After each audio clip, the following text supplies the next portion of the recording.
জিসান ভাই ওয়াইটি কমিউনিটির one of the best diamond king, যাকে পুরো বাংলাদেশ চিনে। সে কেন আর আগের মতো বড় বড় ইভেন্ট কমপ্লিট করে গেমের মধ্যে ডায়মন্ড নষ্ট করে না? গাইজ, তোমরা তো সবাই জানো একসময় এই জিসান ভাইকে নিয়ে পুরো কমিউনিটিতে তোলপাড় চলতো। বাট এখন কেন এই জিসান ভাই আর আগের মতো গেমের মধ্যে টাকা খরচ করে না? তোমাদের হয়তো এই প্রশ্নটা মাথার মধ্যে ঘুরপাক খেতে পারে, বাট আমি তোমাদেরকে পুরো বিষয়টা ক্লিয়ার করতেছি।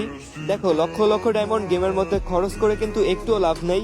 জিসান ভাইয়েরও লাভ নাই, আর তার অডিয়েন্সেরও কোনো বেনিফিট নাই। এই ডায়মন্ড কিনতে যা খরচ হয় তা পুরোটাই ভোগ করে গেরিনা। এখানে গেরিনা ছাড়া আর কারো কোনো প্রফিট নাই। তাই এই ছোট্ট একটু পয়েন্ট চিন্তা করে আমাদের জিসান ভাই আর আগের মতো গেমে টাকা নষ্ট করে না।